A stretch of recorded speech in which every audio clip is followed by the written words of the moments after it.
What's up, guys? Glory to God, or whatever your favorite word is. Thank you for joining us today on Comedian Bible Study, man. I am so excited. I got to bring my guest in right now, man. I'm so excited to have him on. Today's guest on Comedian Bible Study is a touring comedian and the creator of the hit show on Hulu called This Fool, which premieres season 2, July 28th. It is my pleasure to welcome to the show one of the most beloved comedians in the LA comedy scene, my brother, Chris Estrada. How you doing, bro? What up, man? Oh, Chilling. bro. What up, Sean? I'm good, man. Thank you for joining me, man. Thank you for having me. You one of those dudes, man. People talk good about you behind your back. Do you, Oh, did you good. know that? Good. I hope, man. Oh, man, hope. dude. I ain't trying to cause no beef in comedy. It ain't that serious, you know. Every single person I've ever talked to loves you, man. And we're so that means excited. a lot. There's these guys in the scene, Yeah. man, that their success is like everybody else's success. That's how people feel about you. I'm not trying to blow smoke up your ass, but you know, people get excited.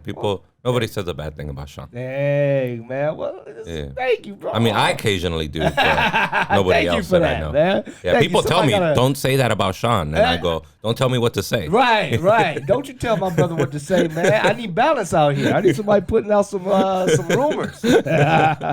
So wait, before we get into the word, bro, I want to make sure everybody kind of understands. What would you say in this moment is your personal theological stance? If you Personal theological stance. You know, I grew up Catholic. Yes. Grew up Mexican Catholic. All my family Mexican, super Catholic. Right. But Mexican Catholicism is a little different from like European Catholicism, because Mexican Catholicism is a little mixed with like native indigenous beliefs. Yes. So like, you know, when the Spanish came over, they had a hard time sometimes convincing the natives that like, yo, you should be into this. But what happened was Catholicism had a lot of saints. Right. So all the natives said we could worship those saints while really worshiping our gods. Right. Because they had more, you know, they had different gods for different things. So then a lot of that ended up shaping the way religion is in like, you know, in like Mexico, Guatemala, El Salvador, like all these kind of Latin American places. So it's a little bit of a mix, like, you know, and that's what I grew up with. And, you know, I got to say, now that I'm older, I feel more culturally Catholic. I don't feel like from a belief connected to it. But you know what's so funny? To me, I still have it around me because it reminds me of my mom and my grandma. Absolutely. So it's so funny. I have a rosary hanging from my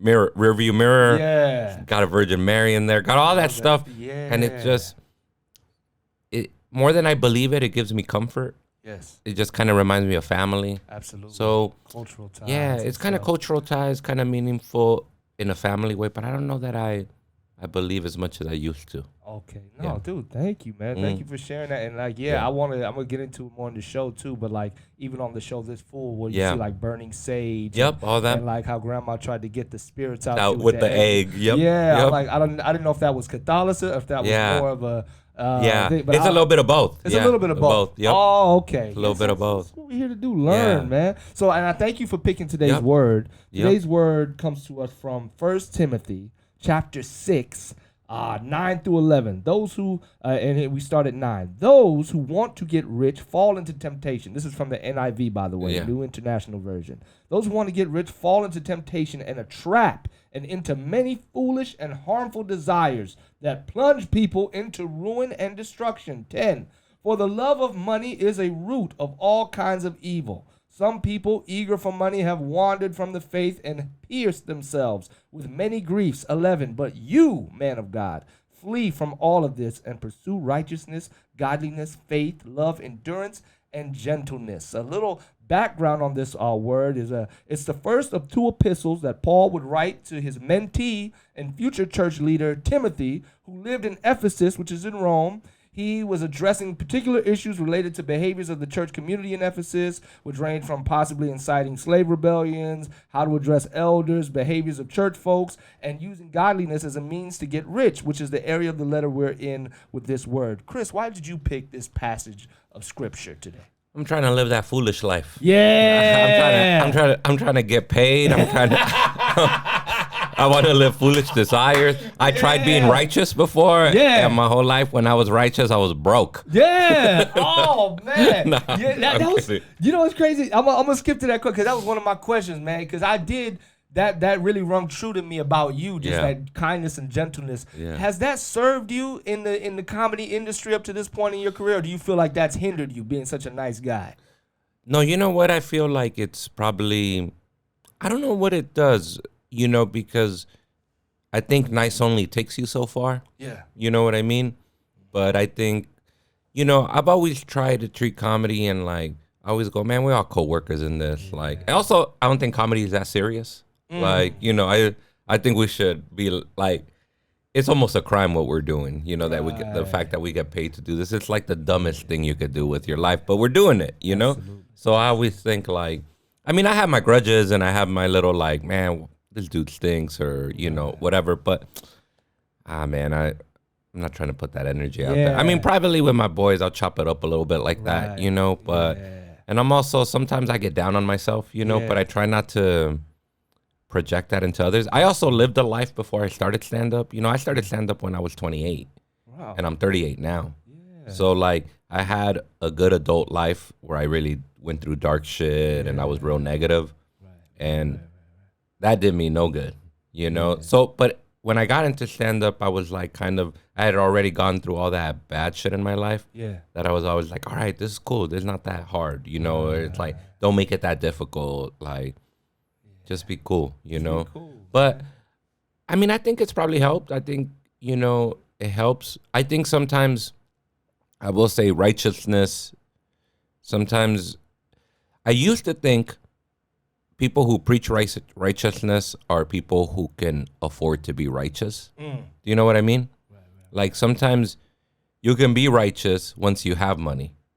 Like, sometimes people say, buy organic or buy certain ways, buy ethically what you consume. Like, Tesla and all that. Yeah, but sometimes those things are more expensive. Right. So righteousness sometimes can only, not all the times. And I used to be like that. I used to be a hater that way. We used to be like, man, these righteous motherfuckers, they can talk that way because they can afford it. Absolutely. It's like eating healthy. It's like poor people can't eat healthy. Right. Because healthy costs money. McDonald's like $1. Yeah, it's like $1. You got some good stuff, but all that shit is meant for broke people. Right. Killing us. Yeah, but there is righteous people, man. Like as I've gotten older, I realized there is righteous people who live righteously and aren't rich. Right. They just decided to take that sacrifice. Yeah. No, these dudes, man, even in this particular epistle, I mean, Paul has, he's getting known for being like kind of broke looking, what I mean? Like he looks bummy. He has a day job, and stuff. He was a tent maker. Yeah. And the other homies, Peter, other people who were spreading the church gospel,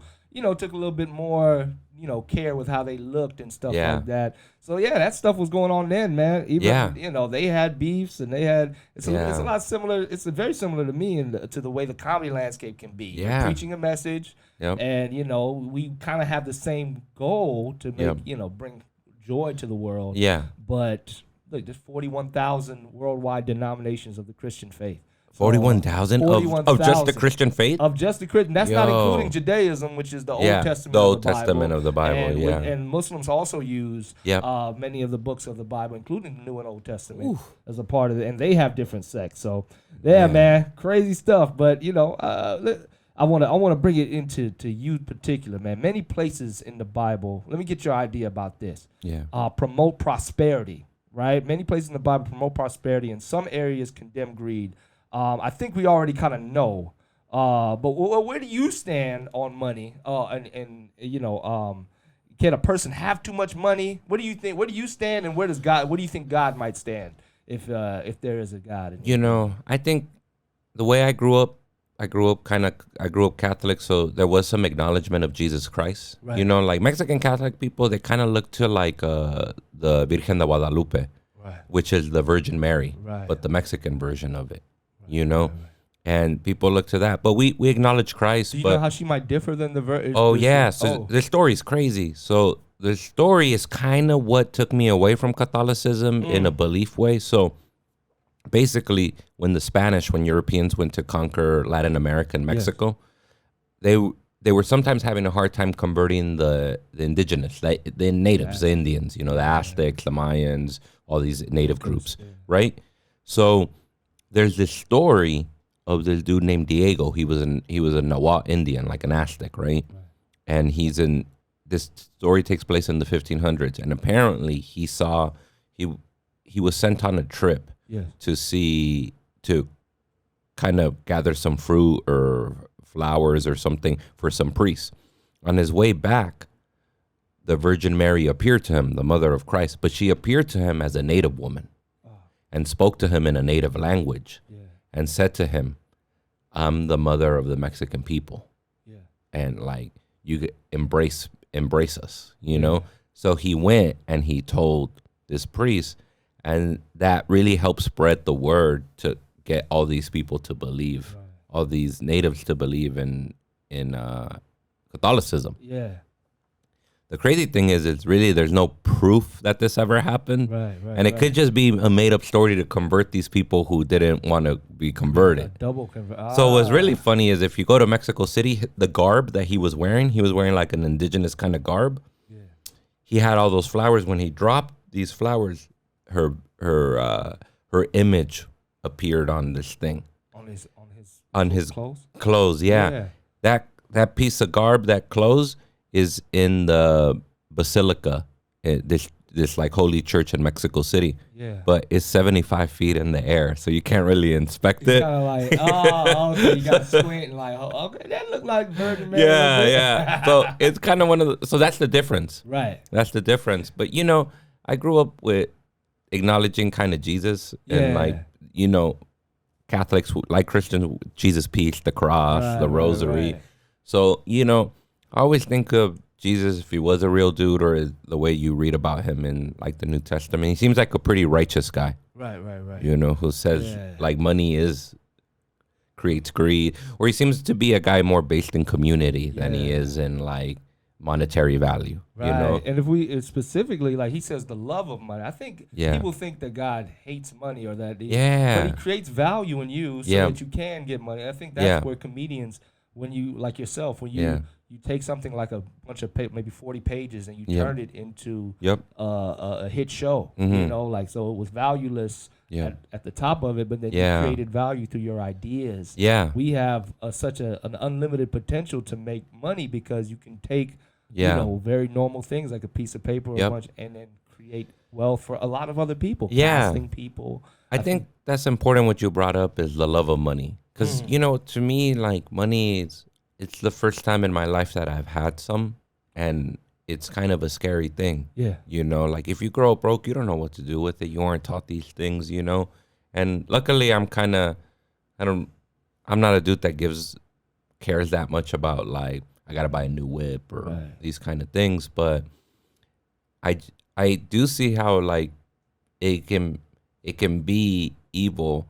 Or sometimes even if you're not paying attention, it can seclude you from people. Absolutely. You know what I mean? Yeah. Like, and then you lose that sense of community. Yes. Which I think is important as a comedian. For like, sometimes as a comedian, you might see these people be super rich, these comedians, but they lose kind of touch. Right. You know, with like common motherfuckers who are in the streets. Like, you know. And it shows up in their creativity thing. It shows up in their creativity. And, you know, I think that's the thing that sometimes I think about, like the U.S. Like, I used to try to do this joke about how people look for the advice of billionaires. But like, if the advice they give you is not practical, you know, they'll be like, invest 100,000 in this, and they give you some bullshit like believe in yourself, even though they come from money. You know, right. We should be getting the advice from homeless people because we're all statistically closer to being homeless than we are being billionaires. For sure. And homeless people will game you up and be like, they'll let you take a shit there. They got the good food in the dumpster. You know what I mean? Absolutely, bro. No, man. And I wanted to, before I got to, keep on with the money thing, I want to ask you something specific about the show, right? Yeah. Like, because in Ecclesiastes, okay, real quick, like, I don't want to put too much. No. We already had a word. Don't worry about it. Chapter 9, verse 4, right? It's written by the wise King Solomon. He's the one who wrote Ecclesiastes. Anyone who's among the living has hope. Even a live dog is better off than a dead lion. In episode 1, season 1 of This Fool, said by the wise Julio Lopez, life expectancy of a gangster is 24. Life expectancy of a punk-ass bitch is 76. The Bible has many ideas about courage and when and how to display it. would Chris Estrada consider himself a punk ass bitch? It's just a joke, but I guess a little bit. Yeah. Yeah. A little bit. What's some punk ass bitch shit you've done, man? I mean it more in like I'm a square. Okay. I mean it more in like the way those dudes like gangsters will look at squares as punk ass bitches. Right. I look at it like, yeah, all right, that's cool. That's what I am. Yeah. If that's what being a square is, yeah, that's cool. I live a kind of a square ass life. Like I don't think I'm a lame, but I live like I'm looking for trouble. Yeah. Have you ever run from trouble? My man. You live in LA? Yeah. All my life. Yeah. So that time before comedy, when you come to 20, you never even indulged in gang life or no, that type but of stuff. I went through some dark periods where I did drugs and that was the only time I think I looked for trouble. What do you think was the cause for taking you out of that lifestyle? Do you think that it was the hope that comedy gave you, or was it a word from somebody or some advice, or what changed? I think for me, I was like, what am I doing? Like, I was just kind of like, I'm being jealous of people doing things that I'm not doing. Why don't I just try doing them? Like stand up. And that process created the place where you would get away from all the. It was part of it. I stopped because I realized it wasn't doing me any good. But also I was kind of like around that same time I was kind of like, damn, like I'm not happy with the work I'm doing, like these jobs, which aren't bad jobs if you're happy just making a living. Right. But I was like, I feel like I could probably be a little broke and do something else more creatively. Yeah. And that's how it stand up. So stand up came from not even wanting like money. It's just being like, I should try that because I think it'll make me, I've been wanting to do it and I think it'll make me happier. That's what's so cool about this opportunity, in my opinion, for this show, because we're the poor righteous teachers, in my opinion. Like what Paul was for his day compared to the other like more affluent teachers. I feel like comics will do things just for no money, for opportunities and stuff. In many ways that a lot of preachers, speakers, people who they check up front. They need a deposit. Comics, we can do it for a drink ticket. We just trying to do a thing, man. And how many times you do shows that it's just like maybe $10? Yeah. You wasted more money on gas going there than you did on making money, Right. But it's kind of that urge of like, man, I got these funny thoughts. Yeah. That I think can make people laugh. Yeah. Let's see. That's why I have so much grace when a guy makes a mistake. I'm like, he didn't do it for money. He was trying to be funny. He was trying to be funny. And I see that. That's why I love comics. I'm like, I know what he was trying to do. You can kind of see where he messed up or she messed up. You're like, they just, you just said a thing. We've all done it. Sometimes I'll see people do something that comes out a certain way. Yeah. And I go, man, I know they didn't mean it like that. He was trying to do a thing and he missed. But you got to take those L's.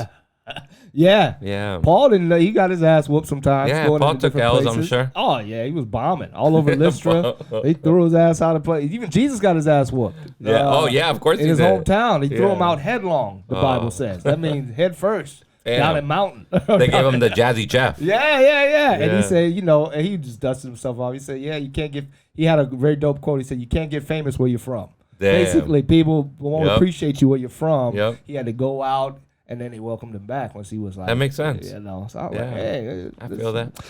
And on the topic of money, like you just said again, like do you think like with people who preach, like pastors, because a lot of the criticism that our churches get, the church community gets, especially in America, I can't speak worldwide, is the affluence, the prosperity gospel people. Do you think that those people, now I'm not a hater because I appreciate anybody that creates value, like comics, like rappers, anybody. If you create value for people, I say get your money. Even if you're talking about getting people drunk or whatever, or hitting women. I don't know who sings about that or whatever music.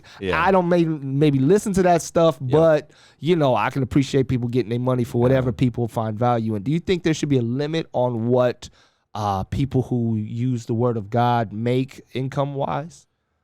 Man, I almost kind of feel like yes, because I feel like it can dilute your drive. Right. You know what I mean? Right. Like it's just one of those things, especially like with that prosperity stuff that you see kind of in the evangelical church. Yeah. Like buy this water and that kind of stuff where Peter Popoff. It starts becoming about materialism. Right. And you start seeing like this pastor, like he has a private jet, and you get excited for that. Well, it's like, why? Right. What does that mean? You know what I mean? I'm not saying that the fruits of his labor don't deserve to get paid, but sometimes what I do think is I think some of those guys, their message is give me the money. Yeah. You know? Yeah. And that does worry me, man. Like it worries me because I think, whoever Jesus Christ was or what little I know about him, he seems like a righteous dude. Yeah. Who I don't think he wants you to sacrifice your life to be completely on the streets or anything. Right. And the material, I think there's within reason. Yeah. You know what I mean? But yeah, it's interesting because at the same time, you don't want to stop anyone from getting their dough. Like, they feel like they got to get paid.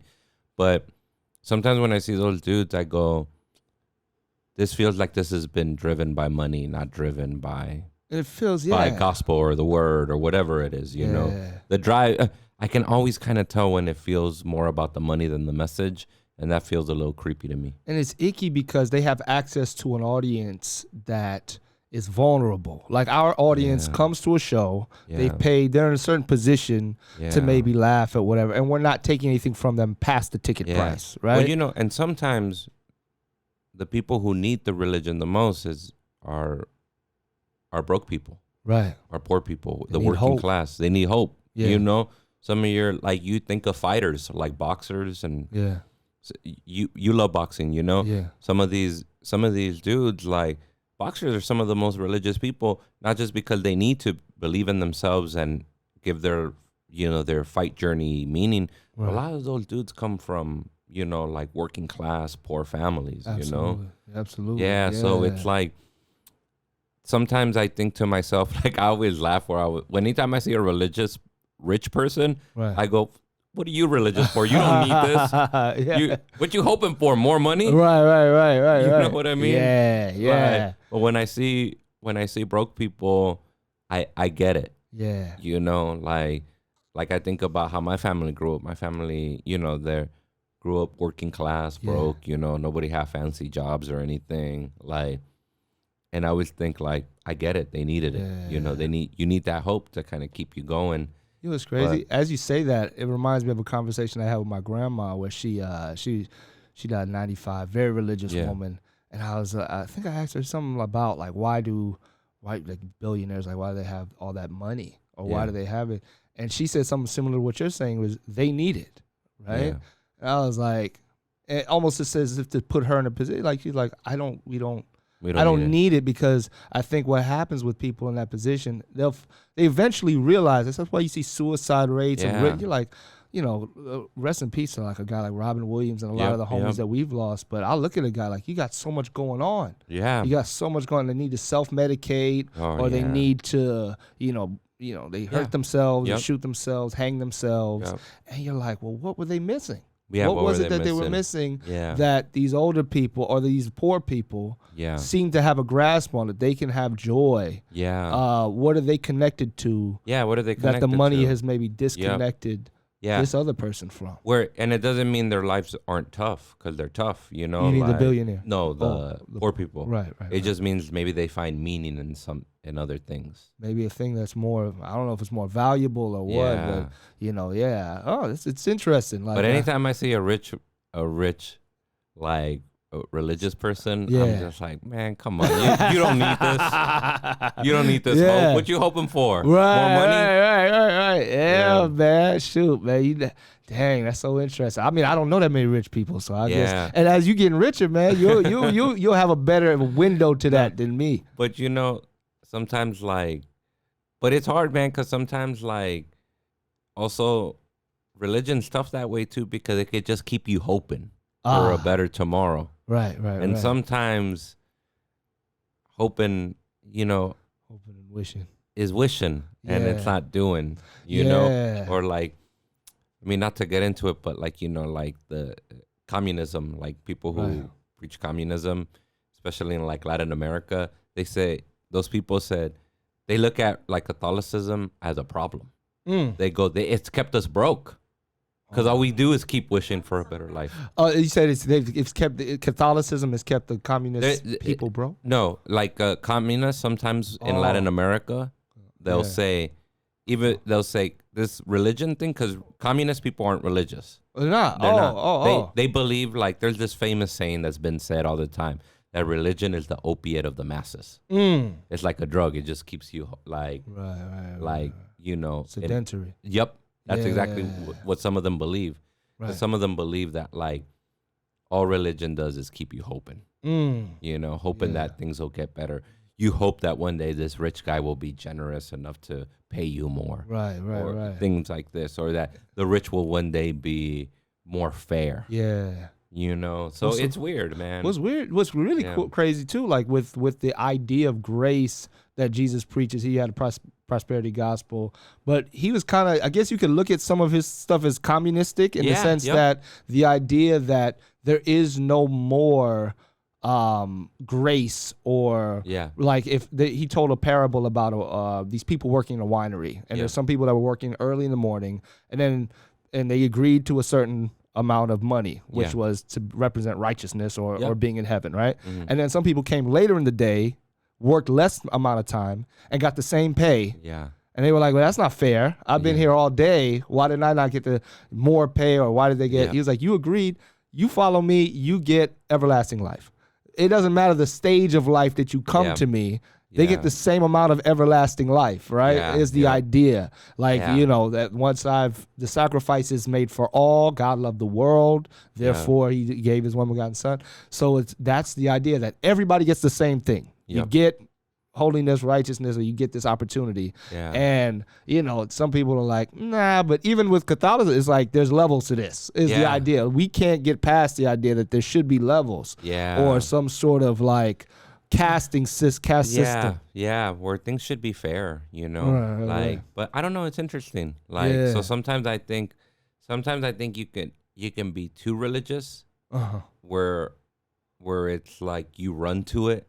Right. And it just becomes this thing where you put all your belief and it justifies everything. Right. You make it work for your own malfeasance. Like, I have issues, but because you could use this book, man, you can justify a lot of stuff. You can justify a lot of things. And taken out of context, because even in this, like, there's a part about slavery earlier in 1 Timothy, but they're talking about, they're in Rome, and there's Christian slaves and Christian masters, and they don't want to incite rebellion because he's trying to be strategic. He's like, look, we're building a church. We don't want to create this, these rebellions and then put a bad name on the idea of the church. So let's be strategic and insert this idea of equality through Christ Jesus that we're trying to promote without causing violence or or people to say. So it's like, but then people will use that to say slaves obey your masters and say, oh, he's talking about American slavery. It's like, wait a minute, that didn't come about till many years. Yeah, and it's a very evil stuff thing. with this book, man. Yeah, the thing about it is all open to interpretation, right? For sure. Because it's all kind of spoken in like metaphors and like there's a lot of subtlety. Yeah. There's a lot of subtlety and reading between the lines, it seems. So it's like you could be righteous or you could be a bad dude with it, Yeah, absolutely, dude. Absolutely. I wanted to get to this part real quick because I know. So John the Baptist was Jesus' cousin and instrumental in bringing about Jesus' ministry, which lasted for 3 years. Jesus needed to be baptized, and it was John who he thought, should do it, even though he felt unworthy. This fool is about a relationship between Primoz Luis and Julio, which I can't recall on any of my TV history. I can't recall a show about cousins. How important is the cousin relationship in Mexican culture, and are you close with your cousins? Yeah, I'm pretty close. We all kind of grow up like close to each other in LA. We all lived close together. So I grew up with all of my cousins. So it's like a brother, what some in other cultures might consider like brothers and sisters. Yeah, we grew up pretty tight, and so you kind of have your back, you know? Yeah. Like, especially, you know, like I always say, the more like working class or broke you grow up, the closer you are to your family. Yeah. Like you meet rich people. Some rich people aren't close to their family. They don't even know their cousin. Yeah. I think that guy's my cousin. Yeah. But like when you're growing up broke or working class, you kind of need your family because it's your support system. Right. You know, it's like you can't afford a nanny, but your grandma, all the cousins come over. The older cousin take care of you, the grandma or the aunt, the uncle. You know what I mean? So I grew up pretty close with all my cousins. Some of them, as we've gotten older, I don't know that we chop it up every day, but we try to catch up. You know, people I'm still close to. Ooh, hell yeah, man! I love that this show focuses on that relationship because honestly, I can't remember any. You know, you have brother, sister, things like that, but that's super cool to see that. But also the relationship between cousins is interesting because it's sometimes your siblings, you love them, but they're not your friends. Right. But your cousins oftentimes are both your family and your friend. Right. You know what I mean? Right. Like, I think the Bible says a friend is built for good times, but a brother is built through adversity or through challenging times. But I guess that's just the level of the that's what you get, I think, with cousins. You get a little more adversity? You get both. You get both. Oh, you get both. You get that good time, and then you also get that other the other one you were talking about. Yeah, well, you're forged in like some type of battle. And in the closest of ages, because you might have a brother that's 10 years older than you, but then if your cousin, you kind of grow up. Yeah, that's really cool to, especially me being in LA more now. Like I see that like in the Mexican culture. It's really. Did you grow up with family? I did. I happened to grow up around my cousins. We're not close now. Yeah. But you know, it's and they've gone on different paths. But yeah, there was some good times, man. Remembering like they were kind of criminals, so they same. I remember being a watch. Same. Like I remember watching as they stole from this old lady and I ratted them out, man. It was Christmas. They went in and stole this old lady's gifts and I told my grandma. Now you were being righteous. I got my ass whooped too because I didn't look out, you know. But you know what? Righteous ass whooping. You took a righteous ass whooping.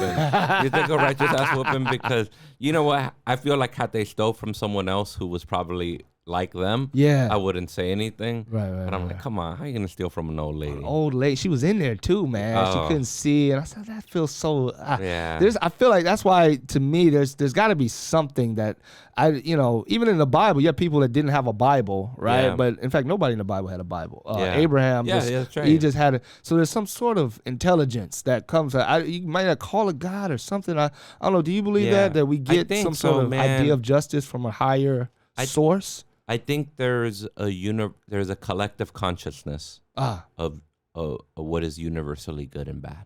Do you know what I mean? Natural law type. Yeah, I feel like collectively there is a consciousness within all humans that we understand what feels. The commonality we share is we understand what it feels like to feel betrayed. Right. To feel like somebody did you dirty.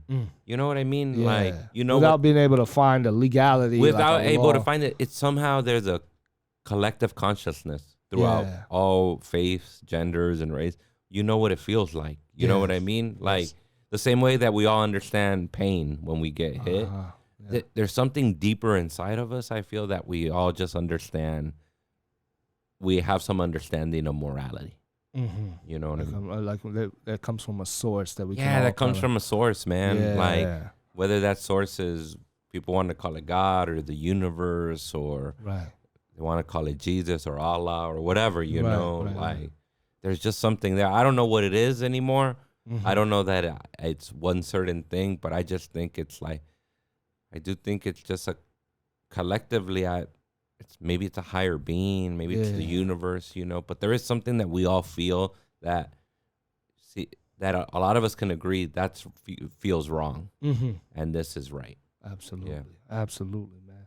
Now, going into season 2, because I just saw the trailer. Yeah. Well, I saw it a couple of days ago, but your character, Julio, in this fool seems to have shifted perspectives on what the meaning of life is going into season 2. He seems to have a more laissez-faire mentality, whereas before it was a little more purpose-driven at the beginning of season 1.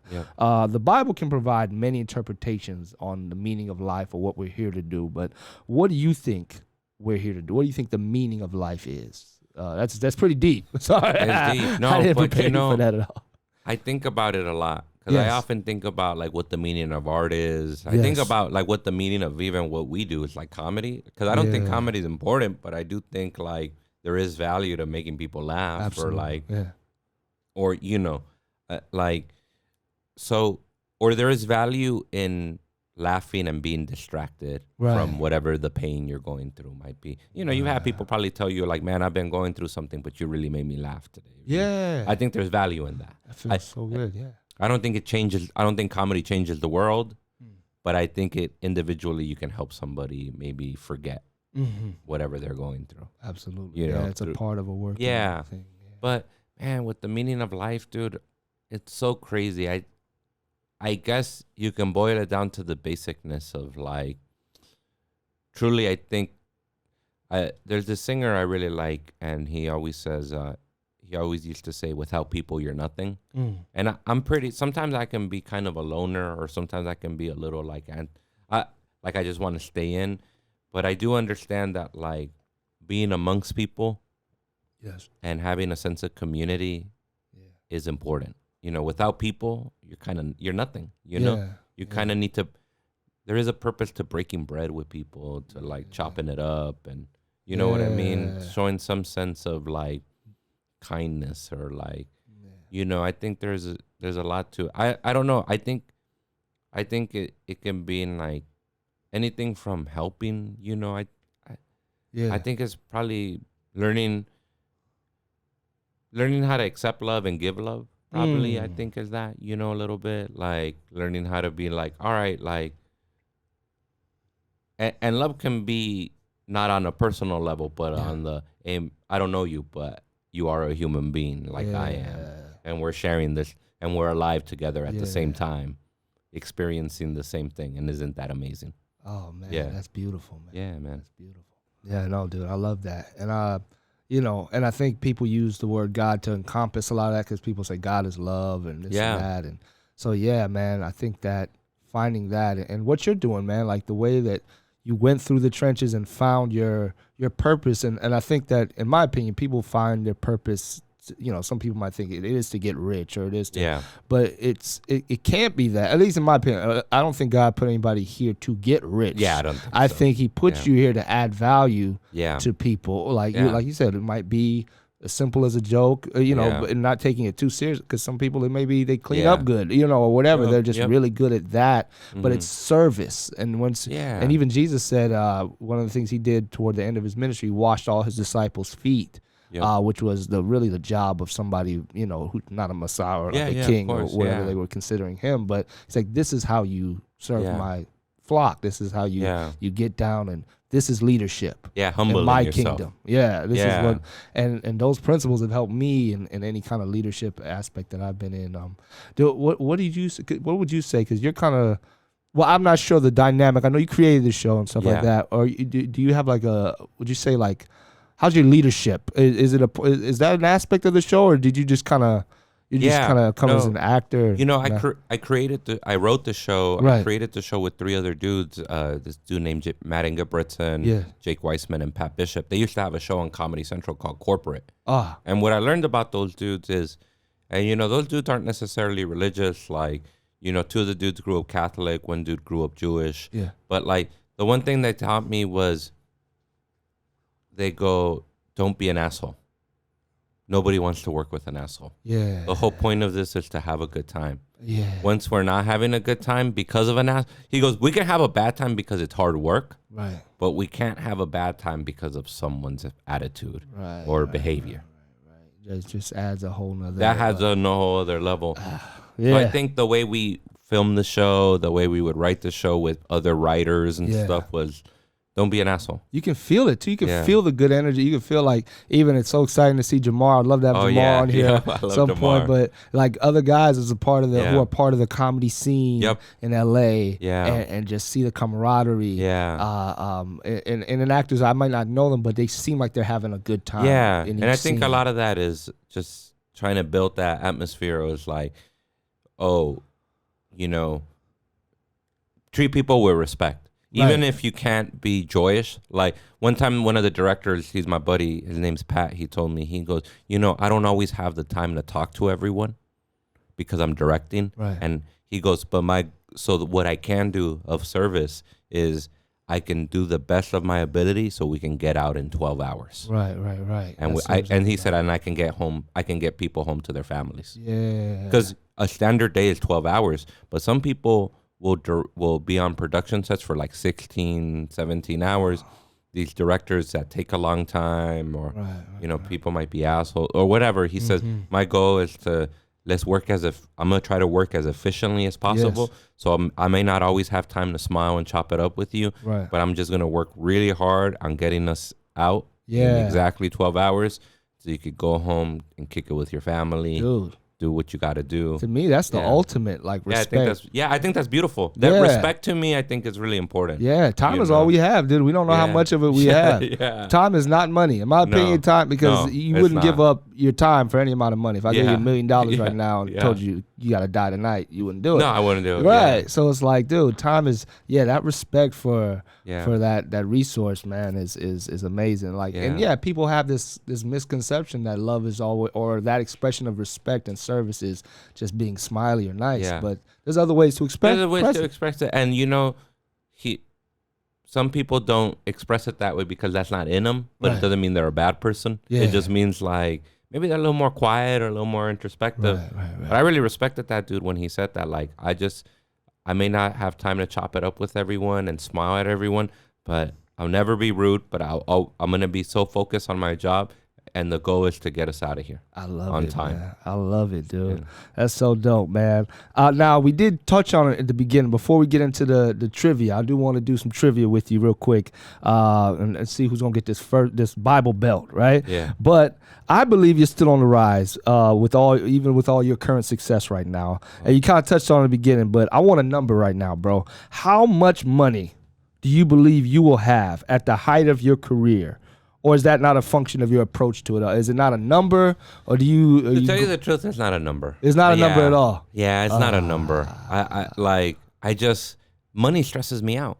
Oh snap! Yeah, it stresses me out. I've never, like, my boy told me you should invest in Bitcoin. I said, dog, I don't even know how to. I don't even know how real money works. Oh, that dude got me too. Whoever your homie is, I still got money in Dogecoin. That is kicking my ass, man. Well, I told him, I said, dog, I don't even understand real money. I don't even know what when people say APR, stuff. I'm just learning that. I said, let me learn real money before I understand this electronic money you're talking about. Does he have money? Yeah, he doesn't have money, but he has money in Bitcoin. Oh, okay. But it'd be your brokest homies want to give you some money advice. That's my man, broke, too. Man. You no offense to the homie, man. I thank you, but I never had a number in my head. Mine was always like, I always thought of money in terms of if I could go have maybe a decent meal with my lady, or break my mom off with some money, or like if you ever had a homie that was really in need. Yeah. And said, yo, can you hit me with a G? Yeah. And I'll get you back. And that letting them borrow that G wouldn't, even if I didn't get back, wouldn't break me. Right. That's me. I don't know what number that is, but that's how I always looked at it. Just to be slightly comfortable. The idea of like being on a private jet or anything like that. It's a little too excessive. It feels excessive, man. It feels like, I feel bad, man. Like it just feels weird to me. Yeah. And I think a lot of that is because I grew up the way I grew up. Like I grew up like, single mom. My mom was a janitor. Word. So like, everybody in my life kind of worked. She retired now? Or she just retired this year. Oh, congrats. Yeah. That's dope. So, I always feel a little guilty living lavishly. Yeah. It just feels like that's not who I am. Ain't nothing wrong with it. If people want to live that way, do your thing, Yeah. But I don't know that I have a number. I just think it's just I'm not stressed out about money. I'm just out here moving. Yeah. Dude, so in your opinion, before I do want to do the trivia, my bad, Channing, my bad. And my boy Channing's going to read.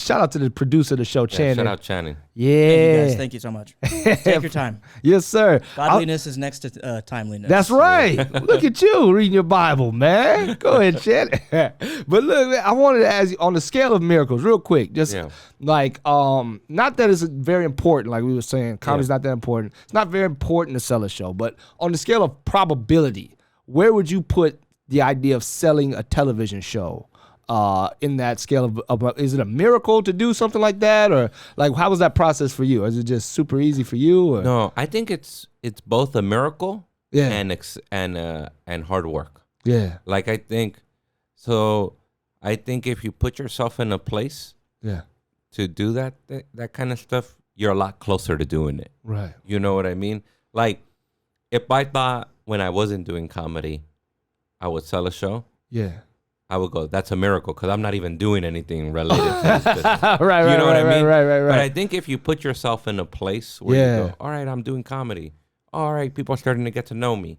Yeah. All right, I've gained myself up and I read some books about how to write. Yeah. Or I've done this. All right. You created a religion for yourself, man. That's what I always believe. Everybody has religion. Yeah. Religion is just what you do over and over again. Practice. Yeah. And that's what you did. It's like comedy.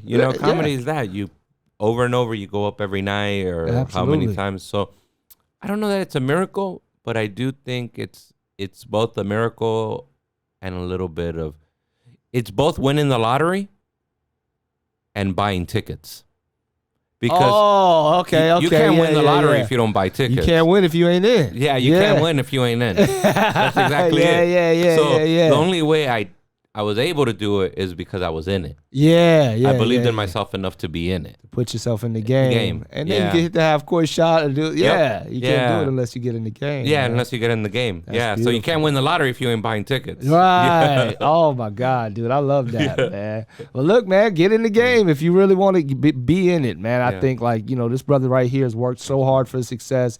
And I seen him around the mic scene. I seen him coming up and doing I remember the first time I might have seen you was at like an NBC audition thing. Yeah, I think we were at it together. Yeah, dude, and you kill it, man. So it's consistency. Thanks, man. You're a murderer, dude. I want to get into real quick, man, this trivia. See who's going to get this Bible belt today. Let's so Channing. You guys ready to do this? Oh, yes, sir. He's been searching for 3 biblical questions. All right. And we're going to see who gets them right. First off, that was a very inspiring and inspirational conversation. Thank you guys for letting me sit in on that. That was very nice. Of course. So I came up with a couple questions for you guys. Ooh, okay. This is Comedian's Bible Study Quiz number 1. Question 1. Where were David and his men hiding when he cut the skirt from Saul's robe? Ooh, I know this one, but I'll let Chris. Yeah. A cave. B, a forest. C, a well. Or D, a barn. What you got, Chris? Judging off where most of the Bible took place, which is, I assume, is the Middle East. Yeah. I don't see no forest out there. Right. It looks Process of elimination. Process of elimination. It looks pretty dry out there. Yeah. I don't know how many wells they got because it looks Jacob's pretty dry. Right. So I'm going to go with a cave. Yeah, it's a cave. Correct answer is a cave. It's a cave. All right, man, I know it. Yeah, he cut a piece off of Saul's robe to show it to him to be like, I can kill you, dude. Just stop. Let's be cool. Because that's when Saul was trying to hunt him down. Right. Yeah. I knew that. Good job, Chris. If we tie, by the way, you win. Because if I have a podcast called Tie Comedian goes Bible, to the guest. Yeah, I should beat you. Yeah, but so. All right, question 2. What land did God and Moses lead the Israelites out of bondage from? Oh, yeah. Ooh. A, Bashan. B, Persia. C, Palestine. D, Lebanon. Or E, Egypt. This one I know. It's Egypt. It's Egypt. Yeah. Tell old Pharaoh. Are these softballs? Yeah, these are soft. We might have to go up a level on Okay. I did the beginner setting. The correct answer is Egypt. Egypt, tell old Pharaoh, let my people go. Yeah, part that sea. Yeah, part the Red Sea, man. Okay. 1-1. All right. Here we go. It's Question all 3. down to this. Final question. Yes, sir. In 1 Sam 4, what did the Israelites bring to aid them against the Philistines? A, Moses' staff. B, the Ark of the Covenant. C, the 10 Commandments. Or D, the Shroud of Turin. I think, what you got, Chris? Man, I'm going to hit you solely based off an Indiana Jones Yeah, reference. yeah. I'm gonna say the Ark of the Covenant. The Ark of the Covenant. I know it's not it, but and somebody dropped it. No, that's it. That's That is it, the right? correct answer. Yo, yeah. Covenant. The Ark of the Covenant, man. You are the Bible Belt winner my man. for the day, man. Heck yeah! Congratulations. I was totally going off based Indiana Jones. I had Dude. nothing else. That's what I did when I took the quiz. Cool. Heck yeah, I'm man. feeling good. I won. Congratulations, man. You know your book. I know my You know the book. good book, man. right. Can you please, man, Chris, tell everybody what you got. I know you tour as well. The show's coming out July 28th. Make sure you guys check it out. July 28th. But what else you got? Touring stuff? Yep, I'll be doing. I'll be going on the road. I'll be in San Francisco, August 16th through the 19th at the San Francisco Punchline. Yeah. Then I'll be later in the month. I'll be September 1st through the 3rd. I'll be at Oxnard Levity Live. So I got a few things coming up. Beautiful, man. Yep, follow me on Instagram. Yes, follow. Is comedian Chris Estrada? Yeah, Chris Estrada Comic. Chris Estrada Comic on Instagram. Yes, please follow my man and check out. If you don't have Hulu, what the hell's wrong with you? Get Hulu and watch This Fool starting July 28th. Also follow us, Comedian Bible Study on Instagram at Comedian Bible Study. We're gonna do more pre-recorded episodes like this one, and also IG Live studies with my comedian brothers from all over the world and the country. So please check us out. Thank you guys for tuning in, and we'll see you next time. Peace. Peace. And thank you, Channing. Oh, thank you guys. Peace out, everybody. God bless. God bless. Yes.